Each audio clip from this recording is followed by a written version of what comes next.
আপনার আমল দিয়ে জান্নাতে যাবেন? কি দিয়ে যাবেন? আল্লাহর দয়া দিয়ে। আল্লাহর রহম আর দয়া ছাড়া কেউ জান্নাতের চেহারাও দেখতে পাবে না। আমার প্রিয় ভাইরা, এই দোয়া আল্লাহর কাছে পছন্দনীয় হওয়ার কারণ তিনটা। দোয়ার প্রথম অংশে আছে তাওহীদ, আল্লাহর একত্ববাদের ঘোষণা। এই দোয়ার দ্বিতীয় অংশ আছে তাসবিহ, আল্লাহর প্রশংসা সূচক বাণী। এই দোয়ার 3 নাম্বার অংশ পাপের স্বীকৃতি। তাহলে আমরা সবাই গুনাহগার, আমরা আল্লাহর কাছে পাপের স্বীকৃতি দিয়ে বলবো, ও আল্লাহ, ইন্নী কুনতু মিনাজ জালিমিন, আমরা জুলুম করেছি, পাপ করেছি, অন্যায় করেছি, আল্লাহ বুঝতে পারি নাই, শয়তানের ওয়াসওয়াসায় পড়ে, বন্ধুর পাল্লায় পড়ে, নফসের খায়েশ মেটাতে যে আল্লাহ করে ফেলেছি। তুমি গুনাহ না মাফ না করলে আমাদের গুনাহ মাফ করার দ্বিতীয় কেউ নাই। ঠিক কিনা বলেন? এভাবে অনুতপ্ত হয়ে যদি আল্লাহর কাছে দোয়া করেন, দেয়ালে পিঠ থেকে গেছে, কোন রাস্তা নাই বের হওয়ার, ওই মুহূর্তেও আপনাকে বিপদ থেকে উদ্ধার করবে কে?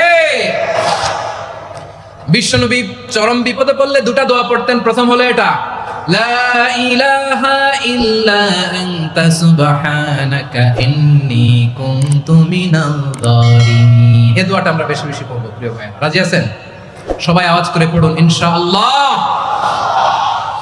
আমার প্রিয় ভাইয়েরা, বিপদে পড়লে বিশ্বনবী আরো একটা দোয়া পড়তেন, লা ইলাহা ইল্লাল্লাহুল আযীমুল হালিম, লা ইলাহা ইল্লাল্লাহু রাব্বুল আরশিল আযীম, লা ইলাহা ইল্লাল্লাহু রাব্বুস সামাওয়াতি ওয়াল আরদি ওয়া রাব্বুল আরশিল কারীম। এই যে বললাম, রেকর্ড হয়ে গেছে। এখন তো আর ইনস্ট্যান্ট মুখস্থ না হলো, পরে মুখস্থ করে নেবেন। আল্লাহ ছাড়া কোনো উপাস্য নাই, তিনি সুমহান, মহা সহিষ্ণু।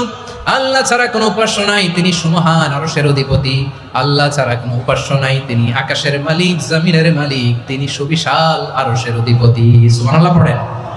এই দোয়াটা কেউ যদি পড়ে যদি এর ওসিলা করে দোয়া করে, তাকে বিপদ থেকে মুক্তি দেয় কে? মনে থাকবে আপনাদের? তাহলে বিপদের প্রথম ধাক্কায় কি যেন পড়তে হয়? ইন্না লিল্লাহ। তারপরে কি বলে আল্লাহর কাছে নিজেকে সঁপে দিতে হয়?